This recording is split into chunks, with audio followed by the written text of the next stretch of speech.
the first time I got paid, I did some commercial for Utah Transit. It was non-union, like one of those things you make $100 to show up or whatever, and they put me in, I was like a witch. But the first job that was like a real paying job was on ER. It was? Yeah, that's how I got my SAG card. I played some crazy girl.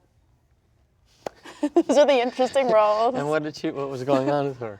I was this teenage girl that brings her dad in who's paralyzed and can't speak because he has an infection and he's in a lot of pain and he hasn't been cared for well.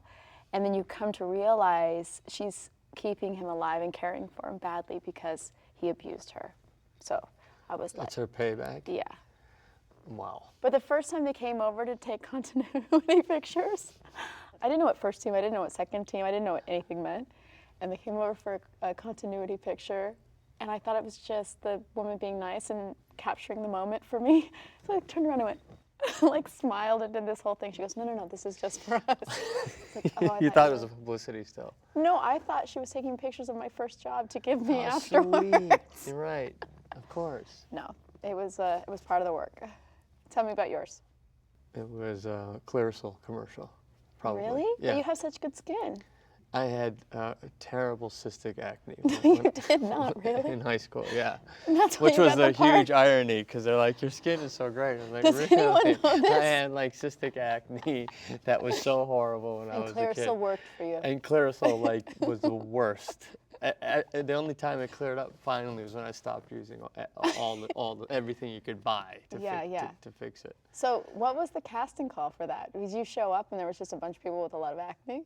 No, there was really pretty people and then me. And then I was thinking, what am I doing here? And the director, I remember saying, he's like, I like you. You got a real like street quality. You feel like, you're not an actor. And I didn't take that as a huge compliment at that moment.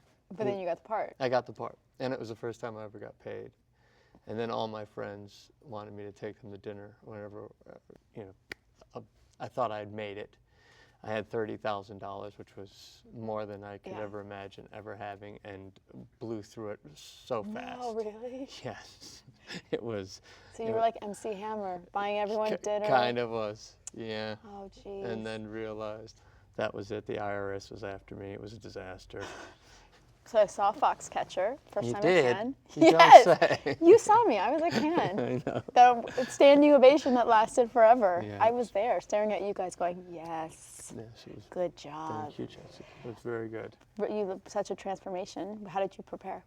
We started probably 7 months before we really? shot. Yeah, I'm wrestling a lot with Channing in the movie, who's much bigger than me. So I had to put on some weight to make that feel believable. So we did a lot of weight training and a lot of wrestling training. Did you train together, or because you guys live in different coasts, right? Yeah, we started together, and then they quickly realized that Channing and I are the kind of people who don't know how to stop. Oh, really? Yes, and we're very competitive as well. And so it would always end up with me getting smashed. Oh, no. But no, I got my licks in too. But they quickly realized, I think, that it was better to keep us apart from each other. But it was an intense, very, very intense preparation for that movie. One of my trainers was a guy named John Gira, who he was a great wrestler, and he was able to really help me learn how to wrestle like Dave Schultz, who had a very particular style. And you watched video of him? Yeah, I watched hundreds of hours of video of him.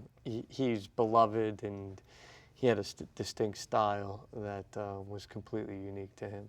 What was the most preparation that you had to do? I mean, Most Violent Year was I found a woman in Brooklyn that I modeled the voice after. Really? Yeah. Yeah, because it sounds great. Oh, thanks.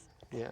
And Oscar Isaac's in it, and we've known each other. We went to school together, so we had like a shared vocabulary of preparation. Mm-hmm. So we went through each line of the script and said, what does this mean? And we fleshed out our broke it down like that. Yeah. So you applied what you knew at school to that script. Now, can you do that with every actor, or? I think it depends, because some actors, I've actually worked with someone recently who was method, and I don't think that they realized they were method. And like in difficult scenes, and I try to like go and we work it out together. It was very like much wanting to keep the relationships that the characters had to what we had. I don't like working like that so much. I like more collaboration. So what do you think the method was as far as, what does that mean? Because I've heard stories of, yeah, I mean, it's the first time I've experienced, but I've heard I think I read somewhere, Annie had said that when Devil Wears Prada, Meryl had said to her, she hugged her the first day and then said, "This is the last time I'm going to be nice to you." She did. Yeah, So supposedly that's this may be folklore, I don't know. Right. But you know, if I'm kind of a joking passing, Yeah. but hey, we're kind of in this Yeah. world now, and and she's a brilliant actor, Yeah, so yes, she's pretty good. She's she's pretty good. Yeah. But I like acting so much, and I love acting with other people. The kind of that feel, the intimacy of what that is, and so for me, I would rather, even if our characters hate each other, I would rather be able to like check in, and you know, even if I'm doing a scene where someone's going to physically hurt me. Yeah. I want to be like, we're okay, right? We're yes. fine. This is acting. Yes, yoo-hoo. Let's not pull Yeah, the knife. Exactly, but also that I trust you. Yeah. That like you can really come at me, and I trust that it's not going to get weird. Yes. I like to have that dialogue with another person. Yes. I don't want it to feel too real. So, do you feel more free because of that? Definitely. Yeah. Also, it's easier to improvise too. Yeah. If the Did director you improvise wants. a little bit? Sometimes a couple lines here and there would get thrown in. But I've been on a set too, and actually Christopher Nolan for Interstellar, which I was shocked because I thought that he wouldn't want improvisation. One of the very first days for me was recording a message, so I don't have another actor, and I had these like speeches to do, and then Chris said to me, "All right, why don't you just like put it in your own words now?" Which are like.